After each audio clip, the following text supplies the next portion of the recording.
అదే RTV app వార్తల్ని క్షణాల్లో చదివే అవకాశం ఉంటుంది. ఒక న్యూస్ పేపర్, ఒక టెలివిజన్ ఛానల్ మీ చేతుల్లో ఎప్పుడూ ఉంటాయి. ఉమ్మడి కృష్ణా జిల్లాలో చంద్రబాబు నాయుడు గారి మీద విశ్వాసం లేని కుక్కలు.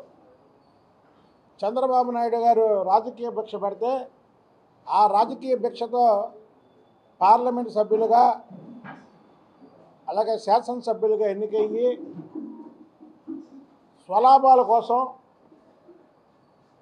వైసీపీలో చేరడమే కాకుండా మళ్ళీ చంద్రబాబు నాయుడు గారి మీద విమర్శించడం, లేనిపోయిన నిందలు వేయడం వీళ్ళకి అలవాటు పడిపోయారు. ఇప్పుడు కొత్తగా వీడి కేసినేని నాని అనే ఒక కుక్క మొరగడం మొదలుపెట్టింది. మొన్నటి వరకు కొడాల నాని మురిగేవాడు, మా నానిని ఆపి ఈ నానితో మురిగిస్తున్నారు. వీడు మొన్న చంద్రబాబు నాయుడు గారు టికెట్లు అమ్ముకుంటున్నాడు అని ఆయన మీద ఒక నింద వేశాడు. ఎందుకంటే ఆ నిందని మేము ఇచ్చేయాలి కాబట్టి చెప్తున్నాం. దానికి రాష్ట్రం మొత్తం జగన్మోహన్ రెడ్డి ఎలా దోచుకున్నాడో దాంట్లో ఒక పావలా దోచుకున్న వ్యక్తి పెద్దిరెడ్డి రామచంద్రారెడ్డి ఈయనేదో కేసినేని నాని సత్యహరిశ్చంద్రుడు అయినట్టు, ఇతను నోటి నుంచి అబద్ధం రానట్టు కేసినేని నాని చెప్పాడేలాగా అని ఇతను చెబుతున్నాడు. బాబు పెద్దిరెడ్డి రామచంద్రారెడ్డి వైసీపీలో చేరే 10 రోజుల ముందు ఇలాంటి నీచ నికృష్ట వెధవ లాంటి సీఎం నా జీవితంలో చూడలేదని కేసినేని నాని జగన్మోహన్ రెడ్డిని ఉద్దేశించి అన్నాడు. అది నిజమైతే ఇది నిజమే, చెప్పు మరి నువ్వు దీనికి సమాధానం. కేసినేని నాని చెప్పాడంటున్నావు కదా. కేసినేని నానికి ఒక శాపం ఉంది. ఎందుకంటే తెలుగుదేశంలో ఉన్నప్పుడు మాకు చెప్పేవాడు. ఏంటయ్యా శాపం అంటే ఒక ముని శపించాడంట ఎక్కడో. ఎందుకంటే ఈ మధ్య గుళ్ళకి అట్లకి వెళ్తున్నాడు చూడండి మీరు. ఎప్పటి నుంచి వెళ్తుంటాడు ఎడవల్లో గుడికి. అక్కడ చూడకుండా ఒక ముని పడుకొని ఉంటే కాలు తొక్కేశాడంట. బండగా ఉంటాడు కదా, కాలు తొక్కేస్తే ఆ మునికి బాగా నొప్పి వచ్చి లేచి శపించాడు.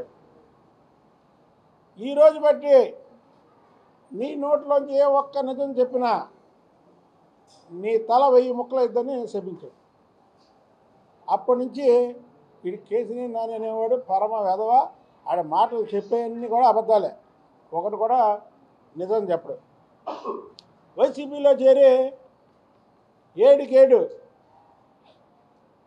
పార్లమెంటులో ఉన్న 7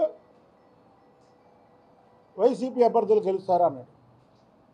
నీ దెబ్బకి వసంత కృష్ణప్రసాద్ రాజకీయ చరిత్ర ఉన్నటువంటి కుటుంబం, ఆ నాన్న హోమ్ మినిస్టర్ కూడా చేశాడు. నీ దెబ్బకి 1 వికెట్ పడిపోయిందిరా బాబు.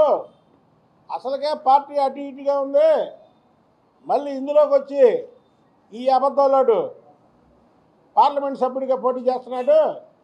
చంద్రబాబు నాయుడు గారు భిక్ష పెడితే చంద్రబాబు నాయుడు గారిని తిడుతున్నాడు. ఏ మాట కామాట కృష్ణప్రసాద్ ఒకసారి చెప్పాడు, నేను చంద్రబాబు గారిని విమర్శించను అని. నన్ను జగన్మోహన్ రెడ్డి విమర్శించమన్నాడు, నేను చంద్రబాబు గారిని విమర్శించను అని చెప్పాడు. వీడొచ్చి ఇందులో అడుగు పెట్టాడు. వీడికి డిపాజిట్లు రావు, వీడి పక్కన తిరిగితే మనకి డిపాజిట్లు రావని 1 వికెట్ పడిపోయింది అప్పుడే. ఇంకా చాలామంది మాకు టచ్లో ఉన్నారు. ఈ ఎన్టీఆర్ జిల్లాకు సంబంధించినటువంటి వాళ్ళు చాలామంది ఉన్నారు. ఇది నీ బతుకు, ఇది నీ బలం అని దొన్నపోతులా బలిసి ఆ లావు చూసి బలం అనుకుంటున్నావు నువ్వు. నీ వెనక పట్టుమని 4 మనుషులల్లా నువ్వు చంద్రబాబు గారిని విమర్శిస్తావు. వీడు ఎంత బ్లాక్మెయిలర్ అంటే విజయవాడ వెస్ట్ కోఆర్డినేటర్ వేస్తారా వేయరా, లేకపోతే నేను పార్లమెంటు సభ్యుడిగా రిజైన్ చేస్తానని చెప్పి చంద్రబాబు గారిని ఆ రోజు 3 ఎంపీలు ఉన్నారు, ఎందుకులే వీడితో గొడవ అని నేను రాజీనామా చేస్తానని వెస్ట్ నియోజకవర్గ ఇన్ఛార్జ్ చేయించుకున్నాడు. వెస్ట్ నియోజకవర్గ ఇన్ఛార్జ్ చేయించుకొని వెస్ట్ నియోజకవర్గంలో తెలుగుదేశం పార్టీ నాశనాన్ని చూడటమే కాకుండా వెస్ట్ నియోజకవర్గ ఇన్ఛార్జిగా ఉండే కాలంలో ఒక్క మీటింగ్ కూడా పెట్టలేనటువంటి కోవర్ట్ వీడు. ఇవాళ అర్థమవుతుంది కదా మీకు. ఒక పక్క అల్లంపల్లి సీన్ని ఇంకో పక్క దేవినేని అవినాష్ని వేసుకొని తిరుగుతున్నాడంటే ఎప్పటి నుంచో సత్సంబంధాలు కలిగినటువంటి వ్యక్తి కోవర్ట్. వీడు చేయడమే కాకుండా వాడి పదవిని అడ్డం పెట్టుకొని ఇది నిజం, నేను చెప్పేది నిజం, వాడు నిజం కాదంటే రమ్మను ఎదురు బదురు, లేకపోతే మీడియా ముందుకు రమ్మను, నేను రుజువు చేస్తా. వెస్ట్ కోఆర్డినేటర్ పదవి అడ్డం పెట్టుకొని నేను ఎంపీగా వెళ్తాను, మీకు ఎమ్మెల్యే సీట్ ఇప్పిస్తాను అని ఇద్దరు వ్యక్తుల దగ్గర కోట్ల రూపాయలు అప్పుగా తీసుకున్నాడు. అప్పు అంటే కేసీనేని నాని అప్పు అంటే గోడ కొట్టిన సున్నమే. ఒకటి గుర్తుపెట్టుకోండి, కేసీనేని నాని అప్పు తీసుకోవడం అంటే గోడకే కొడితే సున్నం మళ్ళీ వెనక్కి తీసుకోగలమా? వాడి అప్పుల బాధితులు చూడాలంటే పెద్ద లిస్ట్ ఉంది. రేపు జగన్మోహన్ రెడ్డికి కూడా చెప్తున్నా, నిజంగా వీడిని రోడ్డు మీద వదలాలంటే ముందు ఆ జనాల అప్పు వీడు ఎలా తీర్చుడు నువ్వన్నా తీర్చు, లేదంటే అప్పులందరూ ఈ ఆయన వెనకాతలు వెళ్ళి బాబు బాబు అని అప్పు మాకు ఇవ్వాలని ప్రచారం చేస్తారు. కేసీఆర్ నానితో అన్నా తీర్పిచ్చు, లేదా జగన్మోహన్ రెడ్డి నువ్వన్నా తీర్చు వీళ్ళ అప్పులోళ్ళు. అంత దుర్మార్గుడు చంద్రబాబు నాయుడు గారు టికెట్లు అమ్ముకున్నాడంట. అంటే వీడికి మొదటి రోజు నుంచి నేను చెప్తున్నా, ఈరోజు చెప్పడం కాదు, వీడి అవలక్షణాలన్నీ ఎదుటి మనిషి మీద రుద్దే వ్యక్తి వీడి కేసీనేని నాని. వీడి ఒక్క మాట ఈ నోట్ అంటే నిజం రాదు.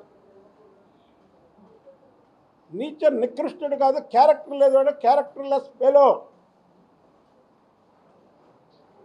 వాడు పేర్లు ఎత్తకుండా ఎదుటి మనిషి మీద ఏవైతే చెప్తాడో అవన్నీ వాడికి సంబంధించినవి. చంద్రబాబు నాయుడు గారు టిక్కెట్లు వీడికి 2019లో ఇది నెత్తి మీద 100 రూపాయలు పెడితే పావలా కూడా అప్పు లేని పరిస్థితికి వచ్చాడు. అందరి దగ్గర అప్పులు చేసి పిలిచి డబ్బులు అక్కర్లేదులే ఊరికే పోటీ చేయి నువ్వు అంటే, విజయవాడలో తన సామాజిక వర్గానికి చెందినటువంటి వ్యక్తుల దగ్గర దాదాపు 10 కోట్లు అప్పులుగా కానీ ఫండ్స్గా కానీ వసూలు చేసి ఎన్నాళ్ళు మెయింటైన్ అయ్యాడు. వైసీపీ వాళ్ళకి కూడా చెప్తున్నాం, బాబు జగన్మోహన్ రెడ్డిగా అయోధ్యరామరెడ్డి ఇక్కడ ఎవరో ఉన్నారు కదా, వీడి చేతికి డబ్బులు ఇచ్చారంటే మూట తీసుకెళ్ళి ఇంట్లో పెడతాడు. నిన్న మైలవారం ఇన్ఛార్జ్ అని వేశారు, అక్కడ ఒక మూట తీసుకుంటాడు ఖర్చులు కానీ. ఆ మూట రూపాయి ఇక్కడ ఉన్న వాళ్ళు ఎవరినన్నా అడగండి, తెలుగుదేశం పార్టీలో ఉన్నప్పుడు ఒక్క 100 రూపాయల నోటు ఎవరికన్నా సరే సహాయం చేశాడు ఇక్కడ? ఒక్క చెప్పండి, ఒక్కగానే ఇచ్చారా? ఇది నిజం చెప్తున్నా, ఇది సత్యం. ఇదేదో ప్రెస్ ముందు అబద్ధాలు ఆడటమో లేకపోతే ప్రెస్ ముందు ఎదుటి మనిషి మీద నింద వేయడమో కాదు. 100 రూపాయలు వాడి చేతిలో సహాయం చేయడు. ఎవడన్నా మూట ఇస్తే మూట తీసుకెళ్ళి లోపల పెట్టుకుంటాడు. నాకు తెలిసి నిన్న మైలవారం దాంట్లో కూడా ఇన్ఛార్జిగా వెళ్ళాడంటే ఎలాగా కృష్ణప్రసాద్ లేడు, ఇక్కడ కూడా అక్కడ డబ్బులు ఖర్చు పెట్టాలని మూటను మొత్తం చదువుకొని ఇంటికి తీసుకుపోతాడు. అసలు వీడి వెనకాల పార్టీ వాళ్ళు 4 వెళ్ళలేదు, నువ్వు మళ్ళీ మైలవరం నియోజకవర్గం ఇన్ఛార్జ్. నాకు తెలిసి జగన్మోహన్ రెడ్డి మన మెంటాలిటీకి కేసీనేని నాని బలం ఎంత ఉందో ఈ పార్టీకి తెలిసిపోయి ఉంటుంది. ఇప్పుడు బలం కావాలి, మొన్న ఊరికి అప్లికేషన్ పెట్టాం, మా సోదరులందరూ అలా 10 మందిని తీసుకొస్తే పెద్ద ర్యాలీ. అసలు నువ్వు పార్టీ మారేటప్పుడు నీ బలం చూపించాలి కదా, ఏది నీ బలం ఏది? ఈ పార్టీ జగన్మోహన్ రెడ్డికి మొత్తం వెళ్ళిపోయి ఉంటుంది. నాకు తెలిసి వీడి టికెట్ కూడా ఎవరు, ఎందుకంటే కేసీనేని నాని అనేవాడికి వైసీపీ పార్టీకి బరువే తప్ప ఏ సమయంత లాభం లేకపోగా ఆఖరికి ఎమ్మెల్యే క్యాండిడేట్లు కూడా మేము పోటీ చేయం బాబోయ్ అని పారిపోతున్నాడు. అది వీడికున్న పరపతి. ఇంకోటి చెప్తున్నా, వీడి ఒక ఈర్ష మనస్తత్వం కలాడు. వీడి వెనకాతల కనీసం వాడి కుటుంబ సభ్యులు కూడా లేరు. కేసీనేని చిన్ని పార్టీ కార్యక్రమంలో పాల్గొంటే వీడికి ఎందుకంటే ఏర్షా? సొంత తమ్ముడు, నువ్వు చేయలేని పని ఆయన చేస్తున్నాడు, నీకెందుకు ఏర్షా? తమ్ముడు కదా, స్వాగతించవచ్చు కదా. అంటే వీడు తప్ప ఎవరు ఉండకూడదు. ఇవాళ కేసీనేని చిన్ని భార్య మీద స్టిక్కర్ కేసు, ఎవడన్నా మరదల మీద స్టిక్కర్ కేసు పెడతాడా? అంటే వీడి మనస్తత్వం గురించి మళ్ళీ ఇంకోసారి చెప్తున్నా. మన కేసీనేని చిన్ని గారు యాగం చేస్తే ఆ యాగంలో వాళ్ళ తల్లి వాళ్ళ చెల్లి, అంటే కేసీనేని నాని వెనకాతల ఆఖరికి కుటుంబ సభ్యులు కూడా లేరు. కేసీనేని నాని వెనకాతల తెలుగుదేశం పార్టీ కార్యకర్తలు వెళ్ళకపోవడం కాదు, కేసీనేని నాని వెనకాతల కుటుంబ సభ్యులు కూడా లేరు అని తెలియజేస్తున్నా. జగన్మోహన్ రెడ్డికి ఈ పార్టీకి తెలిసిపోయి ఉంటుంది. మాకు తెలిసేది వీడి టికెట్ కూడా ఎవడో మారుతాడు మళ్ళీ, ఎందుకంటే ఇప్పుడు మారుతున్నాడు కదా, చాలా చోట్ల మారుతున్నాడు కదా. అలాగే మొన్న గద్దె రామ్మోహన్ 2 సార్లు నా వల్ల గెలిచాడు. గద్దె రామ్మోహన్ ఎక్కడ, నువ్వెక్కడ? గద్దె రామ్మోహన్ 94లో ఇండిపెండెంట్గా గెలిచాడు. 99లో మాజీ కేంద్ర మంత్రి ఉపేంద్ర గారి మీద గెలిచాడు. అలాంటిది గద్దె రామ్మోహన్ నీకు పిచ్చాలా తెర్రా? నీకు పిచ్చి పట్టినట్టు మాట్లాడుతున్నావు నువ్వు. ఇంకో విషయం ఏంటంటే 2014, 2019 నేను పార్టీ అధ్యక్షుడిని. ఈ విజయవాడ నగరానికి 6 సంవత్సరాలు పార్టీ అధ్యక్షుడిగా పనిచేసిన వాళ్ళు తెలుగుదేశం పార్టీ చరిత్రలో లేరు. ఆ రోజు పార్టీ అధ్యక్షుడిగా విజయవాడలో 3 నియోజకవర్గాల్లో సమన్వయం చేయడమే కాకుండా ప్రతి ఒక్కరి దగ్గరికి వెళ్ళి, అరే బాబు వీడు పిచ్చి నా కొడుకైతే అయ్యాడు, మన పార్టీ గెలవాలి, వీడి పిచ్చోడే, వీడి దగ్గరికి రానంటే అయ్యా బాబాని బదులాడుకొని వీడు 2 సార్లు విజయవాడలో మెజార్టీ తెచ్చింది నేను పార్టీ అధ్యక్షుడిగా ఉన్నప్పుడు. ఇంకొక విషయం ఏంటంటే వీడు గెలిచింది 8,000తో అయితే గద్దె రామ్మోహన్కి అక్కడ 17,000 మెజార్టీ వస్తాయి, వీడికి 12,000 వచ్చింది. అంటే గద్దె రామ్మోహన్ నియోజకవర్గంలో గద్దె రామ్మోహన్ దగ్గర వచ్చిన మెజార్టీతో వీడు గెలిచి వీడు గద్దె రామ్మోహన్ని నేను గెలిపించాను అంటాడు. అంటే వీడి అన్నీ చెప్పే కదా, మునిశాపం ఉంది. ఆ మునిశాపం వల్ల వీడి మాట్లాడే ప్రతి ఒక్క మాట కూడా అబద్ధమే. దయచేసి మీడియా మిత్రులకు కూడా చెప్తున్నా, వాడు అబద్ధాల కోరు. వాడు అబద్ధాలు టీవీలో వేసారనుకోండి, మా నిజాలు కూడా టీవీలో అలాగ పక్కన పెట్టేయండి. వాడు అబద్ధాలు చెప్తాడు, మేము నిజాలు చెప్తాం. చంద్రబాబు నాయుడు గారండి టికెట్లు అమ్ముకోవడం. వీడు ఎప్పుడైతే మా దగ్గరికి వెస్ట్ నియోజకవర్గం టికెట్ ఇప్పిస్తానని డబ్బులు అప్పుగా తీసుకొని అప్పు ఇవ్వట్లేదు, వాళ్ళని ఎక్కడ బయట పెడతామని చంద్రబాబు గారి మీద నిందవేయడం. దానికి పెద్దిరెడ్డి రామచంద్రారెడ్డి నిజాయితీపరుడు, రాష్ట్రంలో పెద్ద నిజాయితీపరుడు, నిజాయితీలో మళ్ళీ మామ జగన్మోహన్ రెడ్డిని మించిన నిజాయితీపరుడు. అంటే అర్థం చేసుకోండి మీరు, పెద్దిరెడ్డి రామచంద్రారెడ్డి. మైనింగ్ వ్యాపారం అనేది వేరే వాళ్ళు చేయడానికి లేదు. ఒక శాఖకు సంబంధించినటువంటి వ్యాపార లావాదేవీలు ఉంటే ఆ శాఖ ఆయన చేయకూడదు. జగన్మోహన్ రెడ్డికి ఆ మాత్రం ఇది కూడా లేదు. ఇతను గనులు, ఇతనికి వ్యాపారం, దానికి మంత్రి. అంటే అంత నిజాయితీపరుడు. వీడు చెప్పడం, అతనేమో అది చెప్పడం. వీళ్ళు దేశాన్ని, రాష్ట్రాన్ని నాశనం చేయడమే కాకుండా ఈ కుక్కతో మరిగిస్తున్నారు. మరిగించి నేను ఏదైనా మాట్లాడితే చంద్రబాబు గారు మాట్లాడిస్తాడా అంటారు. చంద్రబాబు నాయుడు గారు నాతో ఎందుకు మాట్లాడిస్తాడా? నేను చంద్రబాబు నాయుడు గారికి వీర విధేయుడిని. చంద్రబాబు నాయుడు గారు మీద మాట్లాడితే నేను మాట్లాడతా అంతే. ఇవాళ కాదు రేపన్నా నేను ఇదే సాక్ష్యం చెప్తా. కనుక కేసీఆర్ నాని నీ అబద్ధాలకి కాలం చెల్లింది. దయచేసి జగన్మోహన్ రెడ్డి నువ్వు కానీ ఇతనికి బీఫామ్ ఇవ్వాలనుకుంటే ముందు అప్పులోళ్ళందరినీ పిలుచు, అప్పులోళ్ళు సెటిల్ చేయి, తర్వాత బీఫామ్ ఇవ్వు. లేదా వీడి వెనకాతలే ఒక జీప్ పెట్టుకొని అప్పులోళ్ళందరూ వీడి వెనకాతలు వెళ్తారు. టికెట్ ఇప్పిస్తారని అప్పు తీసుకొని వాళ్ళు పాపం అతని దగ్గరికి వెళ్తే వాడు లోపలికి వెళ్ళడానికి కూడా లేకుండా బయట గన్మేను వాడికి ఒక పిఏకి వాళ్ళు ఉంటారు కదా, లోపలికి వెళ్ళకుండా ఆడుతున్నా. ఇప్పుడు ఇక్కడ ఒకటి ఉందండి, అప్పు అనేది మీకు మంచి క్వశ్చన్ వేశారు, దానికి చిన్నగా వివరణ. ఇంజనీరును కాంట్రాక్టర్ ప్యాకెట్ ఆడతాడు. మీకు తెలుసా కదా, చిన్నప్పటి నుంచి ఉందిగా సామెత. ఇంజనీర్ది ప్యాక్ అవ్వకపోయినా అయిపోయిందని పెడతాడు. కాంట్రాక్టర్ గారిది అన్ని బతికినా నాకు ఫుల్గా ఉంటానే వేస్తాడు. ఎందుకంటే లంచం అది. అర్థమైందా మీకు?